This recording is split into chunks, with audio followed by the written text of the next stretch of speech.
America ಅಧ್ಯಕ್ಷ Donald Trump ಅವರು Iran ವಿರುದ್ಧ ನೀಡಿದ್ದ ಅಂತಿಮ ಗಡುವು ಮುಕ್ತಾಯದ ಹಂತಕ್ಕೆ ತಲುಪಿರೋದು ಇಡೀ ಪಶ್ಚಿಮ ಏಷ್ಯಾದಲ್ಲಿ ತೀವ್ರ ಆತಂಕವನ್ನು ಸೃಷ್ಟಿ ಮಾಡಿದೆ. ಯುದ್ಧದ 39ನೇ ದಿನಕ್ಕೆ ಕಾಲಿಟ್ಟಿರುವ ಈ ಸಂಘರ್ಷ ಈಗ ನಿರ್ಣಾಯಕ ರಾತ್ರಿಯ ಹೊಸ್ತಿಲಲ್ಲಿದೆ. ಒಂದು ದೇಶದ ಇಡೀ ನಾಗರಿಕ ಸೌಲಭ್ಯಗಳನ್ನು ನಾಶ ಮಾಡುವ ಮೂಲಕ ಆ ದೇಶವನ್ನ ಶಿಲಾಯುಗಕ್ಕೆ ತಳ್ತೀವಿ ಅನ್ನೋ ಟ್ರಂಪ್ ಅವರ ನೇರ ಬೆದರಿಕೆ ಕೇವಲ ಯುದ್ಧದ ಘೋಷಣೆಯಲ್ಲ, ಅದು ಅಂತಾರಾಷ್ಟ್ರೀಯ ನೀತಿ ಸಂಹಿತೆಗಳ ಘೋರ ಉಲ್ಲಂಘನೆಯ ಸೂಚನೆಯೂ ಹೌದು. ಈ ಹಂತದಲ್ಲಿ ನಮ್ಮ ಮುಂದೆ ಕೆಲವು ಗಂಭೀರ ಪ್ರಶ್ನೆಗಳು ಉದ್ಭವಿಸುತ್ತೆ. ಅಮೆರಿಕ ಇರಾನ್ನ ಸೇನಾ ನೆಲೆಗಳ ಬದಲಿಗೆ ಶಾಲೆ, ವಿಶ್ವವಿದ್ಯಾನಿಲಯಗಳು ಮತ್ತು ವಿದ್ಯುತ್ ಸ್ಥಾವರಗಳಂತಹ ನಾಗರಿಕ ಮೂಲಸೌಕರ್ಯಗಳನ್ನು ಗುರಿಯಾಗಿಸಿಕೊಳ್ತಿರೋದು ಯುದ್ಧಾಪರಾಧ ಅಲ್ವಾ? ಕೇವಲ ರಾಜಕೀಯ ವಿಷಯಕ್ಕಾಗಿ ಇಡೀ ನಾಗರಿಕತೆಯನ್ನೇ ಅಳಿಸಿ ಹಾಕುವ ಹಠಕ್ಕೆ ಬಿದ್ದಿರುವ ಟ್ರಂಪ್ ಅವರ ನಡೆಯಿಂದ ಜಾಗತಿಕ ತೈಲ ಮಾರುಕಟ್ಟೆ ಮತ್ತು ಆರ್ಥಿಕತೆ ಯಾವ ಮಟ್ಟಕ್ಕೆ ಕುಸಿಬಹುದು? ಹಾಗೂ ಇರಾನ್ ತನ್ನ ಅಸ್ತಿತ್ವಕ್ಕಾಗಿ ಗಲ್ಫ್ ರಾಷ್ಟ್ರಗಳ ಮೇಲೇನೆ ಪ್ರತಿದಾಳಿ ನಡೆಸಿದ್ರೆ ಈ ಯುದ್ಧ ವಿಶ್ವ ಯುದ್ಧಕ್ಕೆ ನಾಂದಿ ಆಗಲಿದೆಯಾ? ಟ್ರಂಪ್ ಅವರ ಗಡುವು ಮುಗಿಯೋಕೆ ಕೆಲವೇ ಗಂಟೆಗಳಿರುವಾಗ ಇರಾನ್ನ ಒಳಗೆ ಮತ್ತು ಹೊರಗೆ ರಾಜತಾಂತ್ರಿಕ ಹಾಗೂ ಸೇನಾ ಚಟುವಟಿಕೆಗಳು ತೀವ್ರಗೊಂಡಿವೆ. ಮಂಗಳವಾರ ರಾತ್ರಿ 8 ಗಂಟೆ ಒಳಗೆ ಇರಾನ್ ಹಾರ್ಮುಜ್ ಜಲಸಂಧಿಯನ್ನ ಮುಕ್ತಗೊಳಿಸದೇ ಇದ್ರೆ ಭೀಕರ ಪರಿಣಾಮ ಎದುರಿಸಬೇಕಾಗತ್ತೆ ಅಂತ ಅಮೆರಿಕ ಎಚ್ಚರಿಸಿದೆ. ಇತ್ತೀಚಿನ ವರದಿಗಳ ಪ್ರಕಾರ ಅಮೆರಿಕ ಇರಾನ್ನ ರೈಲ್ವೆ ಜಾಲ, ವಿದ್ಯುತ್ ಸ್ಥಾವರಗಳು ಮತ್ತು ಪ್ರಮುಖ ಸೇತುವೆಗಳನ್ನು ಗುರಿಯಾಗಿಸಿಕೊಂಡಿದೆ. ಈಗಾಗಲೇ ಇರಾನ್ನ ಪ್ರತಿಷ್ಠಿತ ಶರೀಫ್ ವಿಶ್ವವಿದ್ಯಾನಿಲಯದ ಮೇಲೆ ದಾಳಿ ನಡೆಸಲಾಗಿದ್ದು, ಇದನ್ನ ಇರಾನ್ನ MIT ಅಂತ ಕರೆಯಲಾಗ್ತಿತ್ತು. ಶಿಕ್ಷಣ ಸಂಸ್ಥೆಗಳ ಮೇಲೆ ಬಾಂಬ್ ದಾಳಿ ಮಾಡುವ ಮೂಲಕ ಅಮೆರಿಕ ಯಾವ ರೀತಿಯ ಪ್ರಜಾಪ್ರಭುತ್ವವನ್ನ ಸ್ಥಾಪನೆ ಮಾಡೋಕೆ ಹೊರಟಿದೆ ಅನ್ನೋದು ಈಗ ವಿಶ್ವದಾದ್ಯಂತ ಕೇಳಿ ಬರ್ತಿರುವ ಪ್ರಶ್ನೆ. ಇರಾನ್ ಜನರು ಇಸ್ಲಾಮಿಕ್ ಆಡಳಿತದಿಂದ ಮುಕ್ತಿಯನ್ನ ಬಯಸುತ್ತಿದ್ದಾರೆ, ಆದ್ರಿಂದ ಈ ದಾಳಿಗಳು ಅವರಿಗೆ ಸ್ವಾತಂತ್ರ್ಯ ನೀಡುತ್ತೆ ಅನ್ನೋದು ಟ್ರಂಪ್ ಅವರ ವಾದ. ಆದರೆ ತಮ್ಮದೇ ದೇಶದ ಮೂಲ ಸೌಕರ್ಯಗಳು ನಾಶ ಆಗ್ತಿರುವಾಗ ಯಾವ ನಾಗರಿಕ ತಾನೇ ಸಂತೋಷವಾಗಿರೋದಕ್ಕೆ ಸಾಧ್ಯ? ಇರಾನ್ನ ರೈಲ್ವೆ ಜಾಲದ ಮೇಲೆ ಇಸ್ರೇಲ್ ಮತ್ತು ಅಮೆರಿಕ ಕಣ್ಣಿಟ್ಟಿರೋದು ಆರ್ಥಿಕವಾಗಿ ಆ ದೇಶವನ್ನ ಬೆನ್ನು ಮೂಳೆ ಮುರಿಯುವ ತಂತ್ರವಾಗಿದೆ. ಇರಾನ್ನಲ್ಲಿ ಸುಮಾರು 13,000 ಕಿಲೋಮೀಟರ್ ಉದ್ದದ ರೈಲ್ವೆ ಮಾರ್ಗ ಇದ್ದು, ಪ್ರತಿ ವರ್ಷ 3 ಕೋಟಿಗೂ ಹೆಚ್ಚು ಜನ ಇದನ್ನ ಬಳಸ್ತಾರೆ. ರೈಲ್ವೆ ನಿಲ್ದಾಣಗಳು ಮತ್ತು ಸೇತುವೆಗಳ ಮೇಲೆ ದಾಳಿ ಮಾಡೋದ್ರಿಂದ ಸಾರಿಗೆ ವ್ಯವಸ್ಥೆ ಸಂಪೂರ್ಣ ಸ್ಥಗಿತಗೊಳ್ಳಲಿದ್ದು, ಇದು ಜನಸಾಮಾನ್ಯರ ದೈನಂದಿನ ಬದುಕನ್ನ ನರಕವಾಗಿಸಲಿದೆ. ಅಲ್ಲದೆ ಇರಾನ್ನ ವಿದ್ಯುತ್ ಸ್ಥಾವರಗಳ ಮೇಲೆ ದಾಳಿ ನಡೆಸಿದ್ರೆ ದೇಶದ ಇಂಟರ್ನೆಟ್, ಬ್ಯಾಂಕಿಂಗ್ ವ್ಯವಸ್ಥೆ ಮತ್ತು ಆಸ್ಪತ್ರೆಗಳ ವೆಂಟಿಲೇಟರ್ಗಳು ಕೂಡ ಸ್ಥಗಿತಗೊಳ್ಳಲಿವೆ.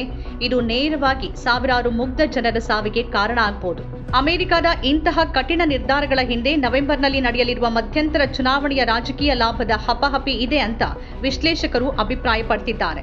ಆದರೆ ಇರಾನ್ ಈ ಬೆದರಿಕೆಗಳಿಗೆ ಮಣಿಯುವ ಲಕ್ಷಣಗಳನ್ನು ತೋರಿಸ್ತಿಲ್ಲ. ಇರಾನ್ನ ಇಸ್ಲಾಮಿಕ್ ರೆವಲ್ಯೂಷನರಿ ಗಾರ್ಡ್ ಕಾರ್ಪ್ಸ್ ಈಗಾಗಲೇ ಒಂದು ಕಟು ಎಚ್ಚರಿಕೆಯನ್ನ ಕೊಟ್ಟಿದೆ. ಒಂದು ವೇಳೆ ಅಮೆರಿಕ ಇರಾನ್ನ ಮೂಲ ಸೌಕರ್ಯಗಳನ್ನ ನಾಶಪಡಿಸಿದ್ರೆ ಇರಾನ್ ಪ್ರತೀಕಾರವಾಗಿ ಗಲ್ಫ್ ರಾಷ್ಟ್ರಗಳ ತೈಲ ಮತ್ತು ಅನಿಲ ಸ್ಥಾವರಗಳನ್ನ ನಾಶಪಡಿಸಲಿದೆ. ಸೌದಿ ಅರೇಬಿಯಾ, UAE ಮತ್ತು ಕುವೈಟ್ನಂತಹ ದೇಶಗಳ ತೈಲ ಸಂಪತ್ತಿನ ಮೇಲೆ ದಾಳಿ ನಡೆದ್ರೆ ಜಾಗತಿಕ ಇಂಧನ ಪೂರೈಕೆ ಸಂಪೂರ್ಣ ಸ್ಥಗಿತಗೊಳ್ಳಲಿದೆ. ಇದು ಕೇವಲ ಮಧ್ಯಪ್ರಾಚ್ಯಕ್ಕೆ ಸೀಮಿತವಾಗದೆ ಇಡೀ ಜಗತ್ತನ್ನ ತೈಲ ಬಿಕ್ಕಟ್ಟಿಗೆ ತಳ್ಳಲಿದೆ. ಈಗಾಗಲೇ ಅಮೆರಿಕದಲ್ಲಿ ತೈಲ ಬೆಲೆ ಗ್ಯಾಲನ್ಗೆ $4 ಏರಿಕೆಯಾಗಿದ್ದು, ಭಾರತದಂತಹ ದೇಶಗಳಲ್ಲಿ ಅಡುಗೆ ಅನಿಲ ಮತ್ತು ಇಂಧನದ ಕೊರತೆ ಎದುರಾಗ್ತಿದೆ. ಯುದ್ಧ ಮುಂದುವರೆದ್ರೆ ಈ ಬೆಲೆಗಳು ಸಾಮಾನ್ಯ ಜನರ ಕೈಗೆಟುಕದ ಸ್ಥಿತಿಗೆ ತಲುಪಲಿವೆ. ರಾಜತಾಂತ್ರಿಕ ಮಟ್ಟದಲ್ಲಿ ಪಾಕಿಸ್ತಾನ ಇರಾನ್ ಮತ್ತು ಅಮೆರಿಕ ನಡುವೆ ಸಂಧಾನಕಾರನಾಗಿ ಕೆಲಸ ಮಾಡ್ತಿದೆ.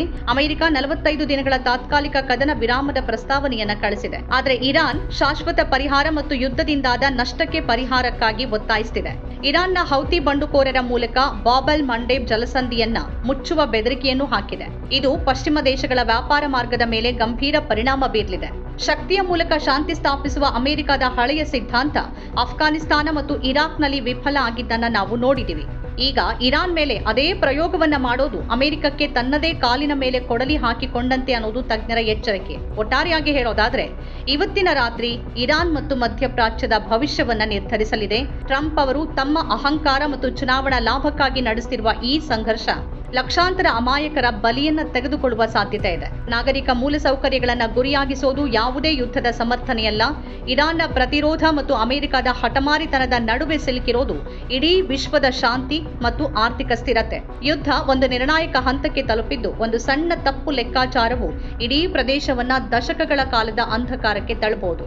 ಶಾಂತಿಯ ಮಾತುಕತೆಗಳು ಸಫಲ ಆಗದೇ ಇದ್ರೆ ನಾಳೆಯ ಸೂರ್ಯ ಇರಾನ್ನಲ್ಲಿ ಹೊಸ ಭರವಸೆಯ ಬದಲು ಮತ್ತಷ್ಟು ಬೂದಿಯನ್ನ ಕಾಣಬೇಕಾಗಬಹುದು.